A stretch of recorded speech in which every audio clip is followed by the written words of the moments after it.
بسم اللہ الرحمن الرحیم۔ السلام علیکم۔ پیش خدمت ہے عمران سیریز کے ناول بارکی کا آخری حصہ۔ مصنف ہیں مظہر کلیم MA۔ دوستوں، ناول کا آخری حصہ شروع کرنے سے پہلے آپ سب سے گزارش ہے کہ اگر آپ میرے چینل پر نئے ہیں تو میرا چینل سحر وائز سبسکرائب کیجئے اور بیل آئیکن بھی ساتھ ہی پریس کر دیجئے تاکہ میری طرف سے آنے والا ہر نیا ناول سب سے پہلے آپ کو ملے۔ شکریہ۔ صفدر دیوار کے ساتھ ساتھ چلتا ہوا موڑ کی طرف بڑھتا گیا۔ موڑ کے قریب پہنچ کر وہ رک گیا۔ اس نے سر آگے نکال کر دیکھا تو راہداری کے موڑ پر ایک بڑے کمرے کا دروازہ تھا جو کھلا ہوا تھا، اور اس کمرے میں 7 افراد کرسیوں پر بیٹھے شراب نوشی میں مصروف تھے۔ وہ سب ایک میز کے گرد بیٹھے ہوئے تھے، اس لیے 3 افراد کی تو دروازے کی طرف پشت تھی، جبکہ 2 کا رخ دروازے کی طرف ہی تھا اور 2 سائیڈوں میں تھے۔ میز پر شراب کی بوتلیں موجود تھیں اور وہ سب شراب نوشی میں مصروف تھے۔ یہ ساتوں کے ساتوں غیر ملکی تھے۔ ابھی تک مارٹن اور ایلفرڈ واپس نہیں آئے۔ ان میں سے ایک کی آواز سنائی دی، 7-8 افراد کو گولیوں سے چھلنی کرنا، پھر انہیں برقی بھٹی میں ڈالنے میں وقت تو بہرحال لگے گا۔ ایک اور آدمی بولا، لیکن فائرنگ کی آوازیں بھی تو سنائی نہیں دی۔ میرا خیال ہے ہمیں خود جا کر معلوم کرنا چاہیے۔ وہ لوگ سیکریٹ سروس کے رکن ہیں، عام لوگ نہیں ہیں۔ پہلے آدمی نے قدرے تشویش بھرے لہجے میں کہا، ارے ڈوشو، تم خواہ مخواہ گھبرا رہے ہو۔ وہ کیچووں سے بھی بدتر پوزیشن میں ہیں۔ ان بیچاروں نے کیا کرنا ہے؟ دونوں دروازے بند کر دیے جائیں تو آوازیں کہاں آ سکتی ہیں؟ ایک اور آدمی نے کہا، اور پھر اس سے پہلے کہ کوئی اور بات ہوتی، میز پر پڑے ہوئے انٹرکام کی گھنٹی بج اٹھی۔ ان میں سے ایک نے ریسیور اٹھا لیا۔ یس باس، یامیر بول رہا ہوں۔ جس آدمی نے ریسیور اٹھایا تھا اس کی آواز سنائی دی، یس باس، مارٹن اور ایلفرڈ انہیں گولیاں مار کر برقی بھٹی میں ڈال رہے ہیں۔ چند لمحوں تک دوسری طرف سے بات سننے کے بعد اسی آدمی نے کہا، اور پھر اس نے ریسیور رکھ دیا، باس کہہ رہے ہیں جب تک وہ دونوں واپس آئیں تو اسے تفصیلی رپورٹ دی جائے۔ یامیر نے ریسیور رکھتے ہوئے کہا، باس، والٹر کو اگر اس قدر جلدی تھی تو ان دونوں کے ساتھ چلا جاتا۔ ایک اور آدمی نے منہ بناتے ہوئے کہا۔ اسی لمحے صفدر نے ایکشن میں آنے کا فیصلہ کر لیا۔ اس نے مشین گن کی نال موڑ کر آگے کی اور اس کا رخ اس حال کمرے کی طرف کر کے وہ ایک جھٹکے سے سامنے آ گیا۔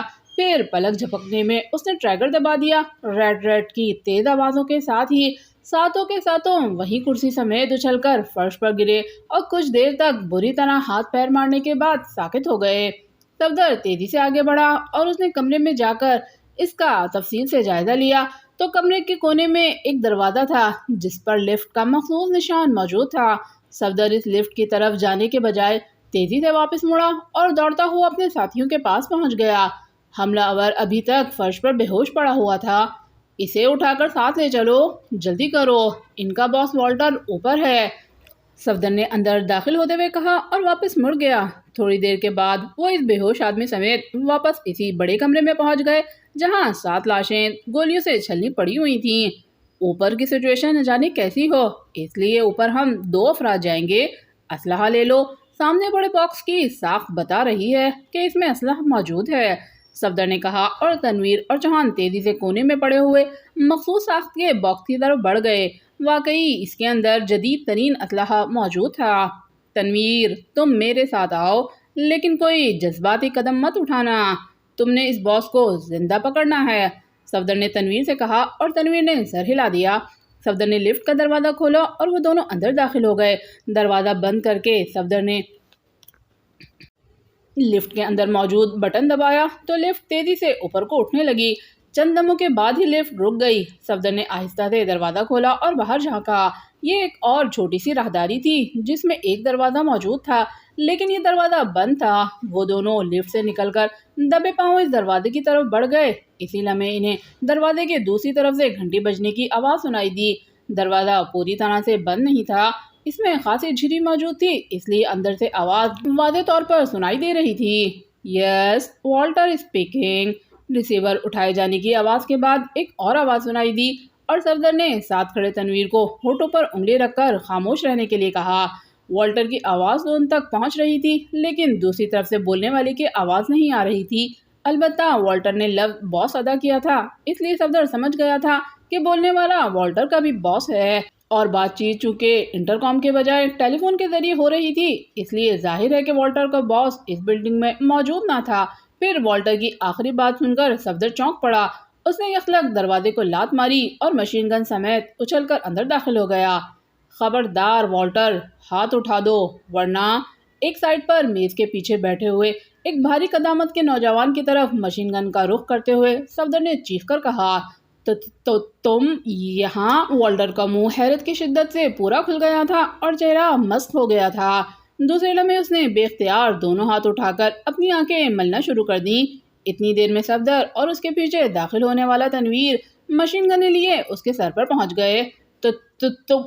تم بدروح ہو، تو والٹر کی حالت واقعی خراب ہو رہی تھی۔ وہ اس طرح آنکھیں پھاڑ پھاڑ کر ان دونوں کو دیکھ رہا تھا جیسے آنکھیں ملنے کے باوجود اسے اپنی آنکھوں پر یقین نہ آ رہا ہو۔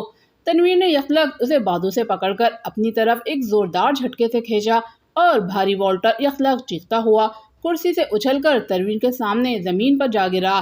دوسرے لمحے تنویر کا مشین گن والا ہاتھ بجلی کسی تیزی سے حرکت میں آیا اور مشین گن کا بھاری دستہ والٹر کی کھوپڑی سے ٹکرایا۔ والٹر کے حلق سے زوردار چیخ نکلی۔ تنویر نے ایک اور ضرب لگائی تو والٹر کا بل کھاتا ہوا جسم یکلق ساکت ہو گیا۔ صفدر خاموش کھڑا تھا۔ اس نے تنویر کو روکا نہ تھا کیونکہ وہ بھی بہرحال ابھی اس کمرے کے باہر کے رخ کو چیک کرنا چاہتا تھا۔ تم اس کا خیال رکھو، میں باہر دیکھتا ہوں، صفدر نے سر ہلاتے ہوئے کہا اور سامنے موجود دروازے کی طرف بڑھ گیا۔ تھوڑی دیر کے بعد صفدر واپس آ گیا۔ اس کے چہرے پر اطمینان تھا۔ باہر ایک آدمی گیٹ کے پاس موجود تھا، میں نے اسے مار گرایا ہے، اس کا باس پہنچنے والا ہوگا، تم سارے ساتھیوں کو یہاں بلا لاؤ، میں وہاں گیٹ کے پاس جا کر کھڑا ہوتا ہوں، صفدر نے تیز تیز لہجے میں کہا اور پھر واپس مڑ کر دروازے سے باہر نکل گیا۔ یہ کمرہ برآمدے میں کھلتا تھا اور اس کے آگے ایک بڑا سا لان اور پھر چار دیواری اور پھاٹک تھا۔ پھاٹک کے ساتھ ایک چھوٹا سا کمرہ تھا جہاں وہ آدمی پڑا ہوا تھا جسے اچانک صفدر نے جا کر گرایا تھا۔ صفدر جب واپس اس کمرے میں پہنچا تو وہ آدمی ابھی تک فرش پر بے ہوش پڑا تھا۔ صفدر نے اپنا بیلٹ کھول کر اس کے ہاتھ عقب میں باندھے اور پھر اس کی جیب سے رومال کھینچ کر اس نے رومال اس کے منہ میں ٹھونس دیا۔ اب وہ فوری طور پر نہ حرکت کر سکتا تھا اور نہ چیخ سکتا تھا۔ ابھی صفدر اس کی طرف سے فارغ ہی ہوا تھا کہ گیٹ کے باہر کار کی بریکیں لگنے کی آواز سنائی دی اور صفدر تیزی سے کمرے کے دروازے کی طرف بڑھ گیا۔ اسی لمحے اسے دور برآمدے میں لگے ہوئے بزر بجنے کی آواز سنائی دی۔ گو پھاٹک میں چھوٹی کھڑکی موجود تھی لیکن صفدر جانتا تھا کہ آنے والا کوئی باس ہے، اس لیے چھوٹی کھڑکی سے باہر جانے کا مطلب اسے ہوشیار کرنا تھا۔ اس لیے صفدر نے چھوٹی کھڑکی کھولنے کے بجائے مین گیٹ کھولا اور پھر اس کے ایک پٹ کے پیچھے خود ہو گیا۔ اسے خطرہ اپنے ساتھیوں کی طرف سے تھا کہ کہیں بزر کی آواز سن کر وہ برآمدے میں نہ آ جائیں، لیکن برآمدہ خالی پڑا تھا۔ دوسرے لمحے سفید رنگ کی ایک کار تیزی سے کھلے پھاٹک میں سے ہو کر برآمدے کے سامنے موجود پورچ کی طرف تیزی سے بڑھتی گئی اور صفدر نے بجلی کسی تیزی سے پھاٹک کو دوبارہ بند کیا اور پھر جب تک کار جا کر پورچ میں رکتی صفدر جھکے جھکے انداز میں اس کے عقب کی طرف دوڑ پڑا۔ وہ جھکے جھکے انداز میں اس لیے دوڑ رہا تھا تاکہ وہ باس کار کے عقبی شیشے میں اس کی شکل نہ دیکھ لے، لیکن شاید اس باس کے تصور میں بھی نہیں تھا کہ یہاں صورتحال بدل چکی ہے۔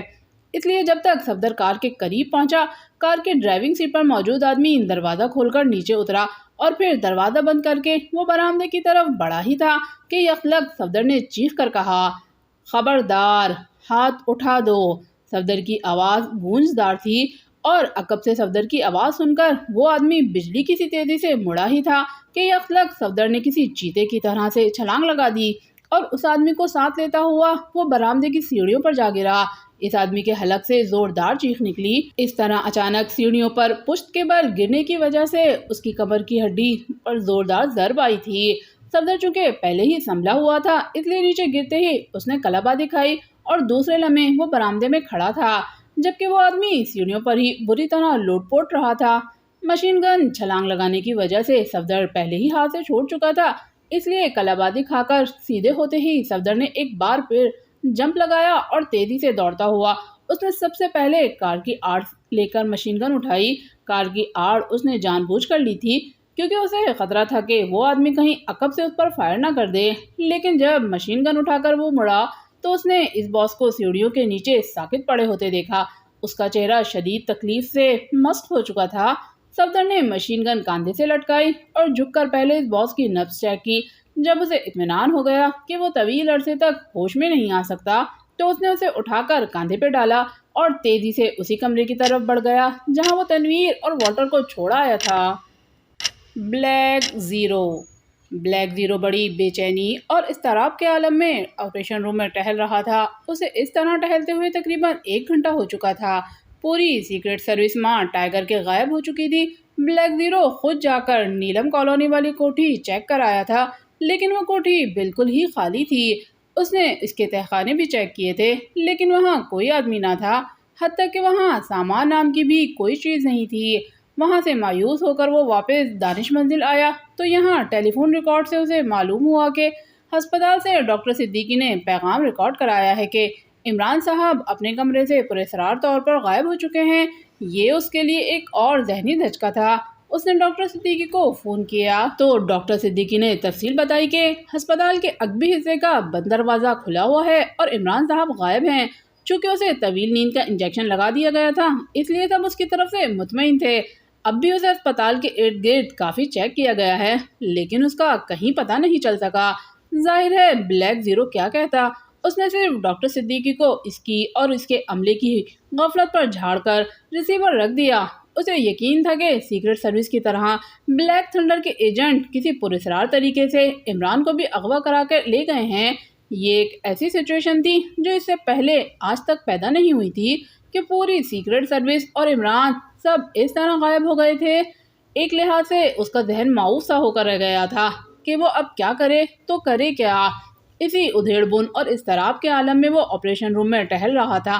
کسی بھی امکانی خطرے سے بچنے کے لیے اس نے دانش منزل کا مکمل حفاظتی نظام آن کر دیا تھا لیکن ظاہر ہے اس سے مسئلہ تو حل نہیں ہو سکتا تھا۔ اسی لمحے ٹیلی فون کی گھنٹی بجی اور بلیک زیرو یکلک چونک پڑا۔ ایک لمحے کے لیے تو وہ حیرت سے اس طرح فون کو دیکھنے لگا جیسے اسے گھنٹی بجنے پر حیرت ہو رہی ہو، کیونکہ اس کے نقطۂ نظر سے تو اسے فون کرنے والے سب غائب ہو چکے تھے۔ پھر فون کس نے کیا ہوگا؟ لیکن دوسرے لمحے اس نے جھپٹ کر ریسیور اٹھا لیا۔ ایکٹس 2 بلیک زیرو باوجود کوشش کے اس بار اپنے لہجے کو سپاٹ نہ بنا سکا۔ اس کے لہجے میں اضطراب نمایاں تھا۔ جولیا بول رہی ہوں باس۔ دوسری طرف سے جولیا کی آواز سنائی دی اور بلیک زیرو کو یوں محسوس ہوا جیسے جولیا کی آواز کسی دوسری دنیا سے آ رہی ہو۔ اس نے فوری طور پر اپنے ذہن کو سنبھالنے کی کوشش کی ورنہ جولیا کی آواز سنتے ہی اس کا دل بے اختیار چاہا تھا کہ وہ اس سے چیخ چیخ کر پوچھے کہ وہ سب کہاں غائب ہو گئے تھے۔ یس۔ کافی جد و جہد کے بعد بڑی مشکل سے بلیک زیرو کے منہ سے بس یہی لفظ نکلا تھا اور جواب میں جب جولیا نے تفصیل بتانی شروع کی تو بلیک زیرو کی آنکھیں حیرت سے پھیلتی چلی گئیں لیکن اس نے جولیا کی رپورٹ میں کوئی مداخلت نہیں کی۔ البتہ جولیا کی رپورٹ سے اسے یہ بھی معلوم ہو گیا کہ عمران رانا ہاؤس میں ہے اور رانا ہاؤس کی نگرانی بلیک زیرو کے 2 آدمی کر رہے ہیں اور ان کے پاس کوئی 0SS مشین بھی ہے۔ یہ تفصیل والٹر پر تشدد سے معلوم ہوئی تھی۔ ٹھیک ہے، ان تینوں بے ہوش افراد کو فوراً دانش منزل پہنچا دو اور تم سب میری طرف سے آئندہ حکم تک متبادل رہائش گاہوں کے بجائے مختلف ہوٹلوں میں ٹھہرو گے، بلیک زیرو نے سپاٹ لہجے میں کہا اور کریڈٹ ریسیور پر رکھ دیا۔ اب وہ پوری طرح سنبھل چکا تھا اور جولیا کی رپورٹ سن کر اسے مکمل طور پر اطمینان ہو گیا تھا کہ سیکرٹ سروس نے ایک لحاظ سے بلیک تھنڈر کے مقامی ہیڈ کوارٹر پر قبضہ کر کے مقامی ایجنٹوں کا خاتمہ کر دیا ہے، لیکن اب تک وہ ان کے باس سے مزید معلومات حاصل نہیں کر لیتا۔ اس وقت تک اسے اطمینان نہیں ہو سکتا تھا، اس لیے اس نے ان سب کو ہوٹلوں میں رہنے کا حکم دیا تھا۔ اب وہ رانا ہاؤس بات کرنا چاہتا تھا تاکہ عمران کے متعلق معلوم ہو سکے اور نگرانی کرنے والے دونوں آدمیوں کو بھی کور کرنے کا حکم دے۔ ویسے اب تک کی بات پر اسے حیرت ہو رہی تھی کہ اگر عمران رانا ہاؤس پہنچ گیا تھا تو اس نے اس کے ساتھ رابطہ کیوں نہیں کیا۔ اس نے تیزی سے رانا ہاؤس کے نمبر ڈائل کرنے شروع کر دیے لیکن جب دوسری طرف سے گھنٹی بجنے کی آواز نہ سنائی دی تو وہ چونک پڑا۔ اس نے ایک بار پھر کریڈل دبا کر دوبارہ نمبر ڈائل کیے لیکن اس بار بھی نتیجہ وہی نکلا۔ اس کے ہونٹ ایک بار پھر بھیج گئے۔ یہ ایک اور نئی بات تھی۔ اس نے ریسیور رکھ دیا۔ ٹرانسمیٹر پر رابطہ قائم کیا جائے، بلیک زیرو نے ہونٹ کاٹتے ہوئے سوچا اور ٹرانسمیٹر کی طرف مڑ کر اس نے رانا ہاؤس کی مخصوص فریکوینسی ایڈجسٹ کرنے لگا، لیکن اس سے پہلے کہ فریکوینسی پوری طرح ایڈجسٹ ہوتی ٹیلی فون کی گھنٹی ایک بار پھر بج اٹھی۔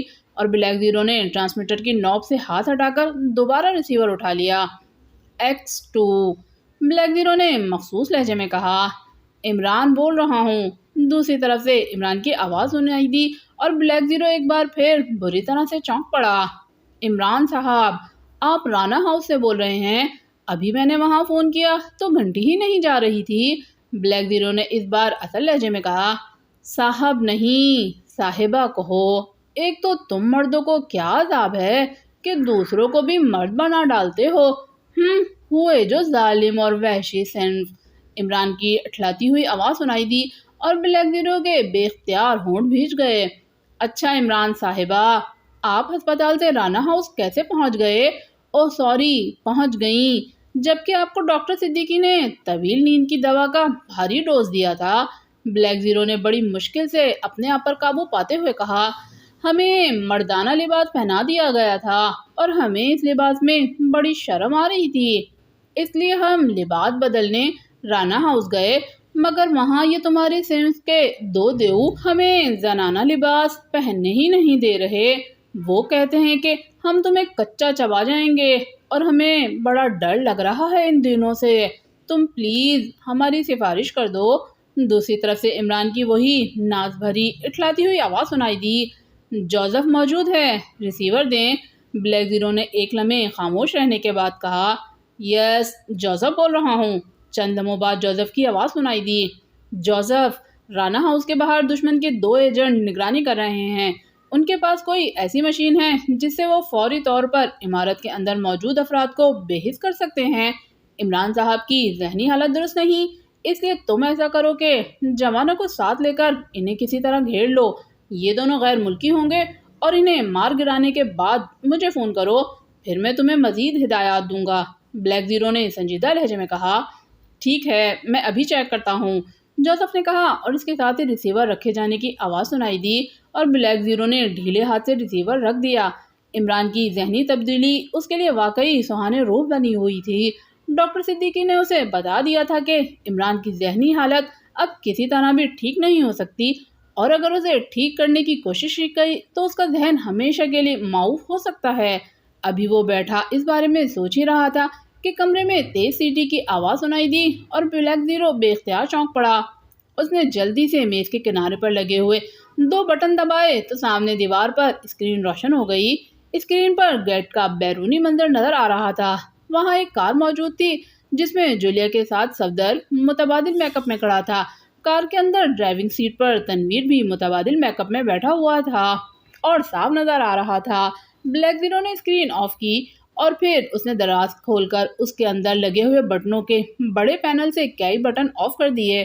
یہ دانش منزل کے مکمل حفاظتی نظام کا مرکزی پینل تھا۔ حفاظتی نظام کے آف ہونے پر ہی پھاٹک کھل سکتا تھا، اس لیے اس نے حفاظتی نظام آف کیا اور پھر دراز بند کر کے اس نے پھاٹک کھولنے والا بٹن پریس کر دیا اور ساتھ ہی اسکرین روشن ہونے والے بٹن دوبارہ آن کر دیے۔ اسکرین پر اسے پھاٹک کھلتا ہوا نظر آیا اور پھر کار اندر آتی ہوئی دکھائی دی۔ کار مخصوص جگہ پر آ کر رکی اور پھر اس میں سے صفدر اور تنویر باہر آئے اور انہوں نے کار کے عقبی دروازے کھولے اور اندر سے 2 بے ہوش افراد کو گھسیٹ کر انہوں نے کاندھوں پر لادا اور اس طرف کو چلنے لگے جدھر مخصوص کمرے تھے۔ کتنے افراد کو لے آئے ہو اور یہ کار کس کی ہے؟ بلیک زیرو نے ایک مائک کا بٹن دبا کر مخصوص لہجے میں پوچھا۔ 3 افراد ہیں باس، ان میں سے میرے کاندھے پر والٹر ہے، تنویر کے کاندھے پر لدا ہوا والٹر کا باس ہے اور جو تیسرا ابھی کار میں ہے وہ عام کارکن ہے، کار اس کے باس کی ہے۔ صفدر کی آواز دیوار میں لگے ہوئے اسپیکر سے نکل کر کمرے میں گونجی۔ ان تینوں کو علیحدہ علیحدہ کمروں میں ڈال کر لاک لگا دو، اس کے بعد تم سب نے مختلف ہوٹلوں میں رہنا ہے۔ واچ ٹرانسمیٹر پر میں تم سے رابطہ رکھوں گا، کار کو فوراً کسی جگہ چھوڑ دو۔ بلیک زیرو نے مخصوص لہجے میں کہا۔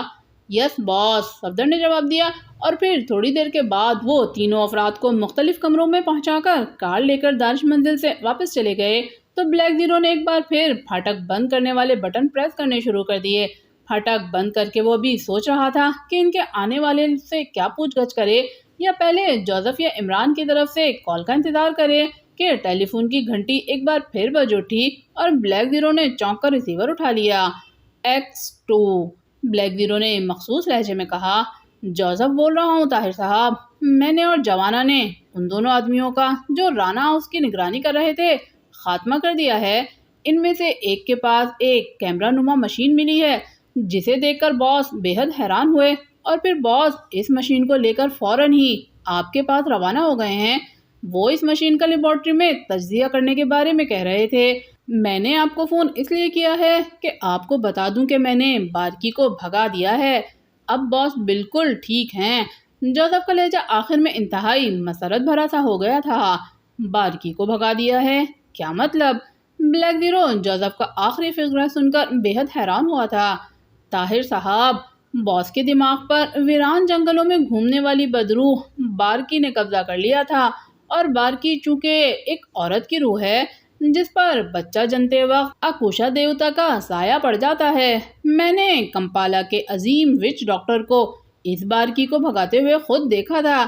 چونکہ کمپالا کا عظیم وچ ڈاکٹر مجھ سے بے حد پیار کرتا تھا، اور اس نے ایک بار نہیں کئی بار اپنا ہاتھ میرے سر پر رکھا تھا، اس لیے افریقہ کے سب قبائل مجھے بھی افریقہ کا عظیم وچ ڈاکٹر کہتے ہیں۔ پھر میں جنگلوں کا شہزادہ بھی ہوں، اس لیے جنگلوں کے سب راز بھی جانتا ہوں۔ چنانچہ جب باس ہسپتال سے فرار ہو کر رانا ہاؤس پہنچے تو میں سمجھ گیا کہ رہنمائی کرنے والا کچومو دیوتا نے باس کی رہنمائی کی ہے، مگر جوانا احمق آدمی ہے، وہ جنگلوں کے راز نہیں جانتا۔ اس نے میرے عمل میں رکاوٹ پیدا کرنے کی کوشش کی تو میں نے اسے بے بس کر دیا، اور پھر میں رانا ہاؤس کے خفیہ راستے سے نکل کر شمالی پہاڑ کے جوہڑ والے حصے سے سوکھے گھاس کا ڈھیر اور جونکوں کا تھیلا لے آیا۔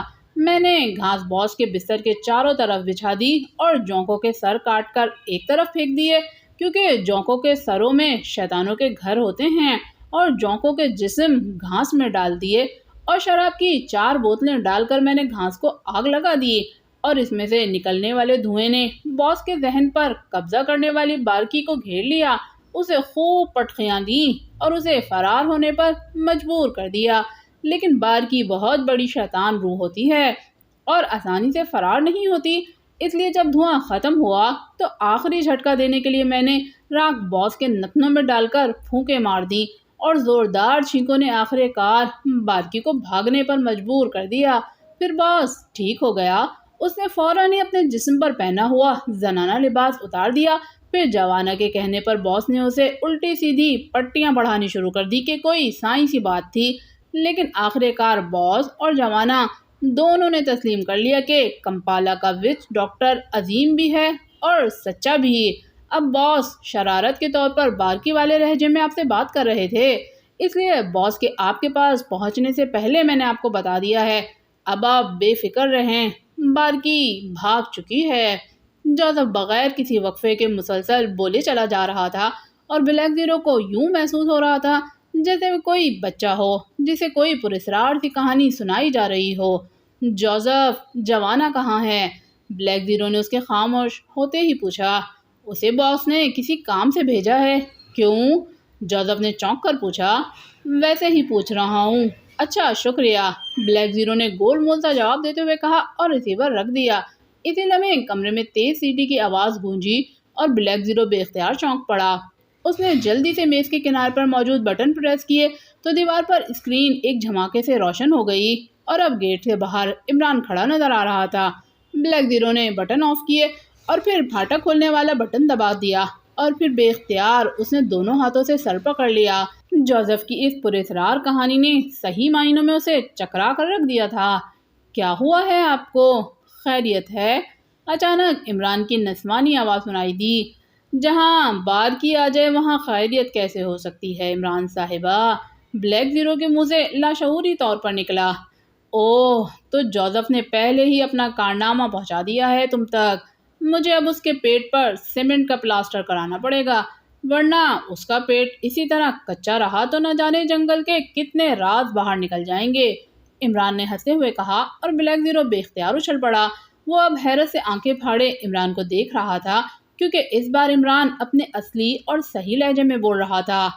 تو کیا جوزف ٹھیک کہہ رہا تھا؟ کیا واقعی بارکی؟ بلیک زیرو نے بری طرح بوکھلائے ہوئے انداز میں کہا، اور عمران بے اختیار ہنس پڑا۔ ہاں، جب زندہ لفٹ نہ کرائیں تو پھر روحوں نے ہی قبضہ کرنا تھا۔ اب اس بیچاری روح کو کیا پتا کہ یہاں شہر میں بھی اس کا دشمن موجود ہے، اس لیے مجبوراً اسے بھاگنا پڑا۔ عمران نے کرسی پر بیٹھتے ہوئے مسکرا کر کہا، اور بلیک زیرو کا کھلا ہوا منہ اور زیادہ کھل گیا۔ نہیں عمران صاحب، یہ کیسے ممکن ہے؟ ڈاکٹر صدیقی سے میری بات ہو چکی ہے۔ ذہن کے ماہر ترین ڈاکٹروں نے آپ کو لا علاج قرار دے دیا تھا۔ ان کا کہنا تھا کہ آپ کے ذہن کو اگر چھیڑا گیا تو آپ کا ذہن ہمیشہ کے لیے معاف ہو سکتا ہے، اور آپ کہہ رہے ہیں کہ جوزف نے آپ کو ٹھیک کر دیا ہے؟ وہ تو کسی گھاس اور شیطانی سروں والی جوکوں کی کہانی سنا رہا تھا۔ بلیک زیرو نے یقین نہ آنے والے لہجے میں کہا، بلیک زیرو، جو کچھ جوزف نے تمہیں بتایا ہے وہ 100% درست ہے۔ گو میں نے اپنے طور پر اس کے اس پراسرار عمل کا سائنسی تجزیہ کر کے اپنے جدید ذہن کو مطمئن کرنے کی کوشش کی ہے، لیکن سچی بات یہ ہے کہ سائنس میں اس قدر آگے بڑھ جانے کے باوجود انسان ابھی تک کائنات کے پراسرار دھندلکوں میں لپٹا ہوا ہے۔ اب بھی قدرت کا نادیدہ ہاتھ کبھی کبھی ایسا تماشا دکھا دیتا ہے کہ انسان جو کہ اپنے آپ کو ذہنی طور پر حرف آخر سمجھنے لگ گیا ہے، معلوم ہو جاتا ہے کہ وہ قدرت کے اسرار کی الف بے سے بھی واقف نہیں ہے۔ جوزف کا یہ حیرت انگیز عمل واقعی اس قدر انوکھا اور ناقابل یقین ہے کہ اگر میں ہوش میں ہوتا تو یقیناً اسے ایسا نہ کرنے دیتا، لیکن اس عمل کا نتیجہ بھی میں نے دیکھا ہے اور تم بھی دیکھ رہے ہو۔ عمران نے ایک طویل سانس لیتے ہوئے کہا، اگر یہ سچ ہے عمران صاحب تو پھر واقعی انسان ابھی قدرت کے رازوں کی ابجد سے بھی واقف نہیں ہوا۔ اب تو مجھے واقعی یقین آنے لگ گیا ہے کہ آپ کے ذہن پر کسی بدرو بارکی نے ہی قبضہ کر لیا تھا، بلیک زیرو نے کہا، اور عمران ایک بار پھر کہا مار کر ہنس پڑا۔ بارکی بیچاری تو دوبارہ ویران جنگلوں میں گھومتی پھر رہی ہوگی، لیکن تم یہ بتاؤ کہ تمہیں کس طرح معلوم ہوا کہ رانا ہاؤس کی نگرانی تو غیر ملکی کر رہے ہیں اور ان کے پاس یہ حیرت انگیز مشین ہے؟ عمران نے میز پر رکھے ہوئے ایک کیمرے نما مشین کی طرف اشارہ کرتے ہوئے سنجیدہ لہجے میں کہا، اوہ واقعی آپ کو تو اب تک ہونے والے واقعات کا علم ہی نہیں ہوگا۔ بارکی کو اگر جوزف نے فرار ہونے پر مجبور کیا ہے تو بارکی کو آپ تک پہنچانے والوں کا خاتمہ سیکرٹ سروس نے کر دیا ہے، اور ان کے رنگ لیڈر اس وقت گیسٹ رومز میں بے ہوش پڑے ہوئے ہیں۔ بلیک زیرو نے چونکتے ہوئے کہا، اور اس کی بات سن کر عمران بھی چونک پڑا۔ کیا مطلب؟ کیا بلیک تھنڈر کے ایجنٹوں کی بات کر رہے ہو؟ عمران نے چونک کر پوچھا، اور جواب میں بلیک زیرو نے اس پر حملے سے لے کر تنویر کے متبادل فلیٹ کا فون ریکارڈ سننے، اور پھر ٹائیگر کی دی ہوئی رپورٹ سے لے کر ٹائیگر سمیت پوری سیکرٹ سروس کے اچانک غائب ہو جانے، اور پھر جولیا کے فون اور اس کی بتائی ہوئی پوری تفصیل سمیت صفدر اور تنویر کے 3 افراد کو گیسٹ رومز میں پہنچا کر جانے کی پوری کہانی لفظ بہ لفظ سنا دی۔ اور اس بار عمران یہ ساری کہانی واقعی اس طرح سن رہا تھا جیسے کوئی بچہ کوئی دلچسپ اور حیرت انگیز طلسماتی کہانی سنتا ہے۔ اوہ، پھر تو بارکی کا مجھ پر قبضہ مبارک ثابت ہوا کہ تمہاری سیکرٹ سروس نے واقعی کارنامہ انجام دے ڈالا۔ عمران نے انتہائی خوشگوار لہجے میں کہا، جی ہاں عمران صاحب، یہ سارا کیس دراصل سیکرٹ سروس نے ہی مکمل کیا ہے، آپ تو آغاز سے ہی بارکی کے قبضے میں چلے گئے تھے۔ بلیک زیرو نے ہنستے ہوئے کہا، اور عمران نے اس بات میں سر ہلا دیا، وہ والٹر کا باس کس کمرے میں ہے؟ وہ یقیناً بلیک تھنڈر کا اہم ایجنٹ ہوگا۔ عمران نے بے اختیار کرسی سے اٹھتے ہوئے کہا، وہ 2 نمبر میں ہے، 1 نمبر میں والٹر ہے اور 3 نمبر میں بقول صفدر ان کا عام ایجنٹ، بلیک زیرو نے کہا، اور عمران سر ہلاتا ہوا دروازے کی طرف مڑا، اور پھر آپریشن روم سے نکل کر وہ تیز تیز قدم اٹھاتا 2 نمبر گیسٹ روم کی طرف بڑھتا گیا۔ اس کے چہرے پر ہجیانی کیفیت نمایاں تھی۔ پاکیشیا سیکرٹ سروس۔ سیکرٹ سروس کے میٹنگ روم میں اس وقت سیکرٹ سروس کے تمام ارکان موجود تھے۔ وہ سب اصل چہروں میں تھے۔ چیف نے انہیں ٹرانسمیٹر کال کے ذریعے بتا دیا تھا کہ مشن مکمل ہو چکا ہے، اس لیے اب وہ اپنا متبادل میک اپ ختم کر کے واپس اپنی رہائش گاہوں میں جا سکتے ہیں، لیکن رہائش گاہوں پر واپس جانے سے پہلے اس نے انہیں دانش منزل کے میٹنگ روم میں آنے کا حکم دے دیا تھا، اس لیے اس وقت وہ سب میٹنگ روم میں اکٹھے تھے۔ ان سب کے درمیان موضوع گفتگو عمران تھا، اور وہ سب اپنے اپنے طور پر اس کے ذہنی طور پر عورت بن جانے پر تبصرے میں مصروف تھے۔ میں کبھی نہیں مان سکتی کہ عمران کا ذہن پلٹ گیا تھا، وہ دنیا کا سب سے بڑا ایکٹر ہے، وہ لازماً اداکاری کر رہا ہے، جولیا نے حتمی لہجے میں بات کرتے ہوئے کہا۔ جولیا، وہ واقعی بہت بڑا اداکار ہے، لیکن کم از کم چیف کے ساتھ اس کی اداکاری نہیں چل سکتی۔ اب جبکہ چیف خود کہہ رہے ہیں کہ اس کا ذہن پلٹ گیا ہے اور صفدر اور کیپٹن شکیل اسے اس حالت میں دیکھ بھی چکے ہیں، تو پھر یہ اداکاری نہیں ہے، وہ واقعی عورت بن چکا ہے۔ اب تو اس کی اماں بھی کو اس کی شادی کرنے کے لیے کوئی اچھا سا رشتہ تلاش کرنا چاہیے، تنویر نے مسرت بھرے لہجے میں کہا۔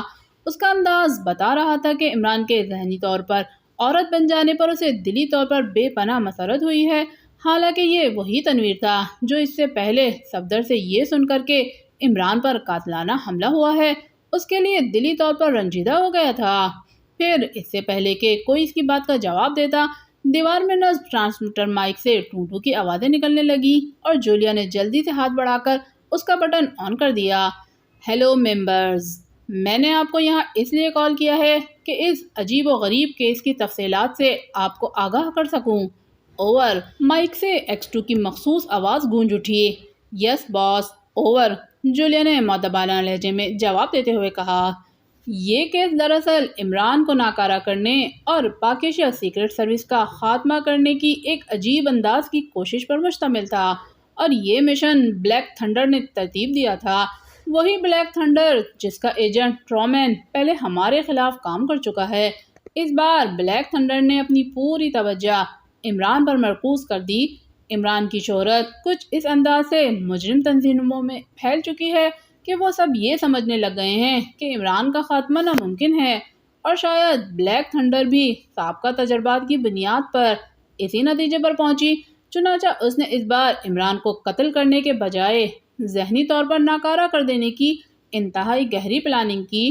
پہلے انہوں نے یہاں کی ایک مقامی عورت رابیل کی ایک دریافت سے فائدہ اٹھا کر عمران کو اس رابیل کا ذہنی غلام بنانا چاہا، لیکن اس میں ناکام رہنے کے بعد انہوں نے عمران کے ذہنی خلیات تبدیل کر کے اسے ذہنی طور پر عورت بنا دینے کی پلاننگ کی، اور وہ اپنی اس پلاننگ میں کامیاب بھی رہے، اور عمران ذہنی طور پر اپنے آپ کو عورت سمجھنے لگا۔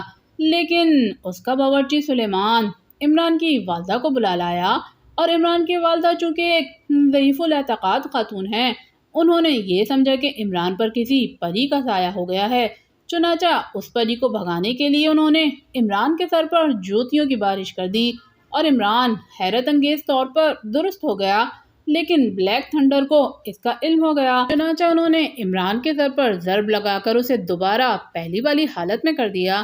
ان کا منصوبہ تھا کہ عمران کے ذریعے وہ سیکرٹ سروس کے ارکان تک پہنچ کر سیکرٹ سروس کا خاتمہ کر دینے میں کامیاب ہو جائیں گے۔ بلیک تھنڈر سائنسی طور پر انتہائی جدید ترین ایجادات کی مالک ہے۔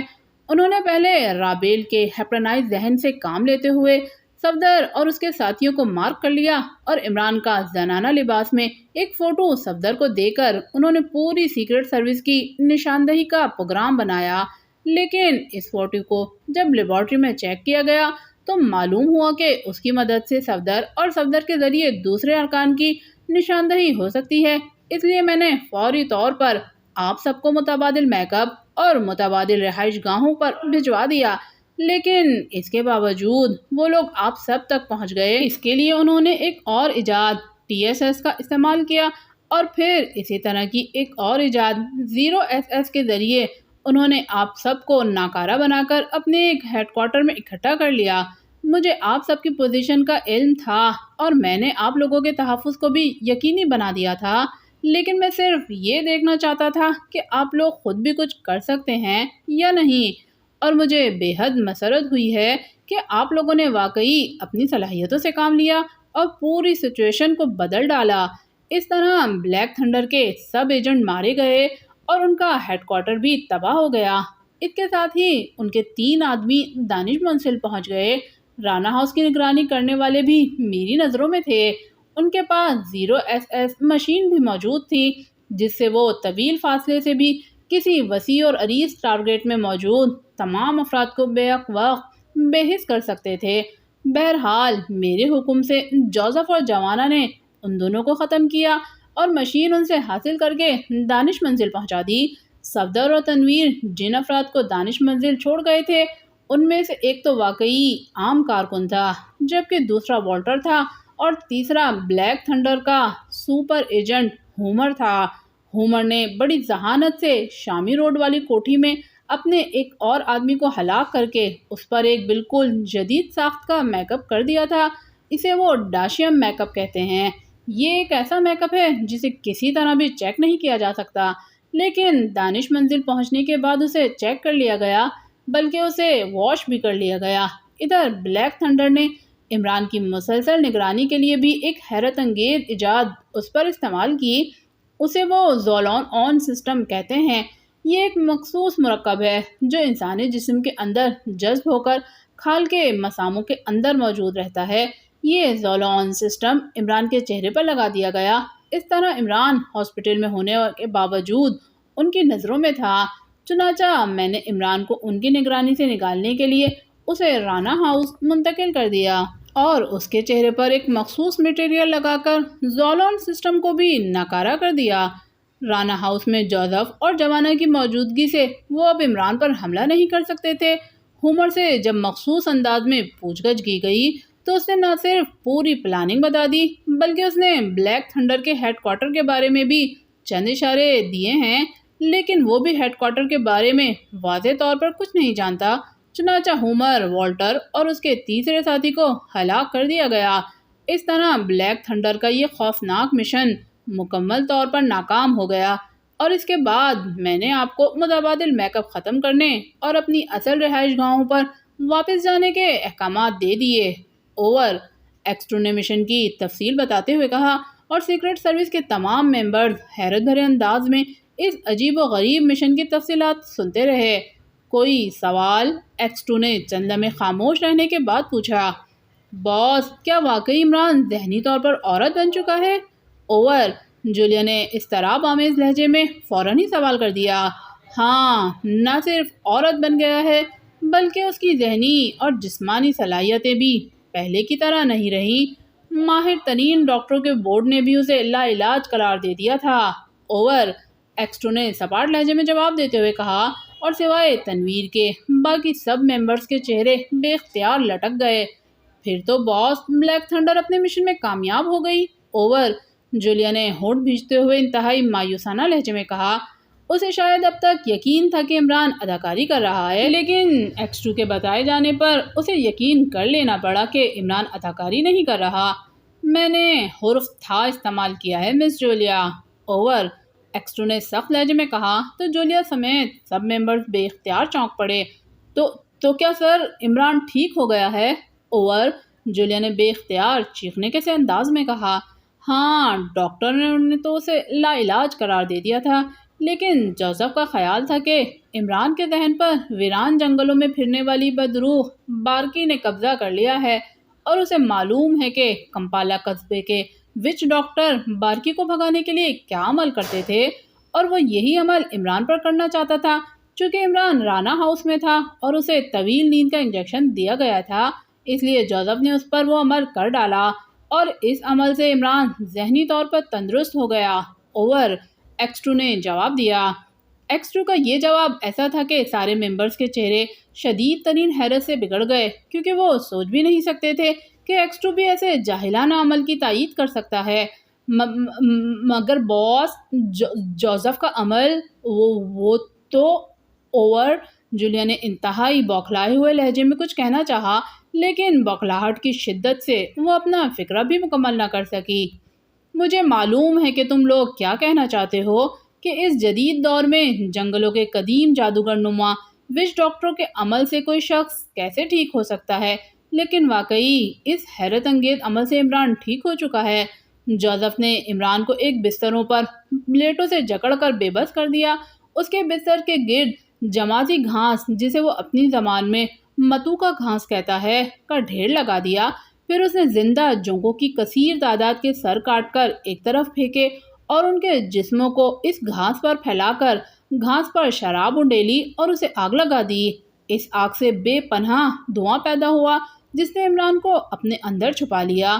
جب دھواں چھٹا تو جوزف نے راکھ عمران کے دونوں نتنوں میں ڈال کر زور سے پھونکیں ماری، اور اس راکھ کے دماغ پر چڑھ جانے کی وجہ سے عمران کو مسلسل چھینکنا پڑا اور جب اس کی چھینکیں رکی تو وہ ذہنی طور پر بالکل درست ہو چکا تھا۔ جوزف کے بقول بارکی عمران کو چھوڑ کر دوبارہ ویران جنگلوں میں فرار ہو جانے پر مجبور ہو گئی تھی۔ اوور، ایکس2 نے جواب دیا اور وہ سب حیرت بھرے انداز میں ایک دوسرے کی شکلیں دیکھنے لگے۔ یہ تو واقعی جادو ہے سر، اور اس دور میں بھی۔ اوور اس بار صفدر بول اٹھا۔ قدیم دور میں اسے واقعی جادو کہا جاتا تھا، لیکن اسے اس لیے جادو کہا جاتا تھا کہ اس کی سائنسی توجہ کسی کو معلوم نہ ہوتی تھی، لیکن موجودہ دور میں جبکہ سائنس بے پناہ ترقی کر چکی ہے تو یہ جادو اب جادو نہیں رہا۔ عمران اس لیے ٹھیک ہو گیا کہ جمادی گھاس میں جینیٹک اینٹی بائیوٹیز قدرتی طور پر کثیر مقدار میں پائی جاتی ہے، اور چونکہ جونکیں بھی یہی گھاس کھاتی ہیں اس لیے جینیٹک اینٹی بائیوٹیز ان کے جسم میں حیوانی انداز میں کثیر مقدار میں پائی جاتی ہیں، اور جینیٹک اینٹی بائیوٹیز دراصل پودوں سے ملنے والے ایسے خلیات کو کہا جاتا ہے جو انسانی ذہن کے خلیات کی اوریجنل سیٹ اپ میں انتہائی مددگار ثابت ہوتے ہیں۔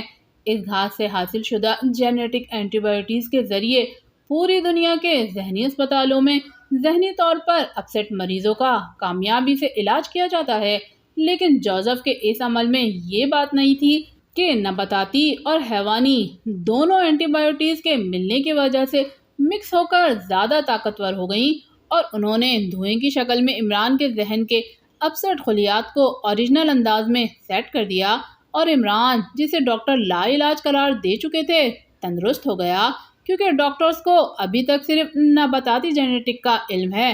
وہ حیوانی اینٹی بائیوٹیز کی دریافت کرنے اور اسے نباتات کے ساتھ مکس کر کے ذہن کے اندر پہنچانے کا عمل دریافت نہیں کر سکے ہیں، ورنہ جو کام جوزف نے اس پراسرار انداز میں کیا ہے وہ ایک انجیکشن سے بھی ہو جاتا۔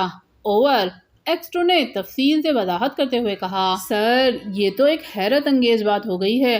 اگر جوزف عمران پر اس طرح کا عمل نہ کرتا تو شاید عمران صاحب کبھی ٹھیک نہیں ہو سکتے۔ اوور، صفدر نے حیرت بھرے لہجے میں کہا، ہاں شاید قدرت اس عمران پر کچھ ضرورت سے زیادہ ہی مہربان ہے، ورنہ جس طرح بلیک تھنڈر نے عمران کے ذہن کو بدل دیا تھا اور ڈاکٹروں نے اسے لا علاج قرار دے دیا تھا، میں نے فیصلہ کر لیا تھا کہ اس مشن کے اختتام پر عمران کو گولی مار کے ہلاک کر دیا جائے گا۔ اوور، ایکس2 نے سپاٹ لہجے میں کہا، ہلاک کر دیا جائے گا عمران کو؟ مگر کیوں باس؟ اوور، جولیا ایکس2 کا فکرہ سن کر بے اختیار چیخ پڑی، کیونکہ عمران کی یہ مضحکہ خیز پوزیشن پوری دنیا میں پاکیشیا کا مذاق اڑانے کا باعث بن جاتی، اور میں یہ برداشت نہیں کر سکتا کہ پاکیشیا کا مضحکہ کسی بھی انداز میں اڑایا جائے۔ مجھے عمران سے زیادہ پاکیشیا کی عزت عزیز ہے۔ اوور اینڈ آل، ایکس2 نے انتہائی بے رحم اور سرد لہجے میں کہا، اور اس کے ساتھ ہی ٹرانسمیٹر خاموش ہو گیا۔ پاکیشیا کی عزت؟ عمران کو گولی مارتا تو دیکھتا چیف، میں اس کی بوٹیاں نوچ ڈالتی۔ جولیا نے اس طرح دانت پیستے ہوئے کہا کہ جیسے اگر ایکس2 سامنے ہوتا تو وہ یقیناً اس کی بوٹیاں دانتوں سے نوچ ڈالتی۔ ہائے مس جولیا، ہم عورتوں کے دانت ان مردوں کی طرح مضبوط نہیں ہوتے، اس لیے ہمیں تو نوچی نوچائی بوٹیاں اللہ میاں دے دیتا ہے۔ اچانک دروازے سے عمران کی نسوانی آواز سنائی دی اور وہ سب بری طرح چونک کر عمران کو دیکھنے لگے۔ تو کیا پھر بارکی آ گئی تم پر؟ جولیا نے بے اختیار گھبرائے ہوئے انداز میں کہا، اور جولیا کے اس بے اختیار فکرے سے میٹنگ روم زوردار کہکہوں سے گونج اٹھا۔ تو کیا تم نے اپنا نام بدل لیا ہے؟ مبارک ہو، اچھا نام ہے، بارکی فلٹر واٹر۔ لیکن جوزف کو نہ بتانا، ورنہ بارکی کے پیچھے بیچارے بارکا کو بھی مجبوراً جنگلوں کا رخ کرنا پڑے گا، عمران نے بڑے معصوم سے لہجے میں کہا، اور میٹنگ روم ایک بار پھر بے اختیار کہکہوں سے گونج اٹھا۔ ختم شد۔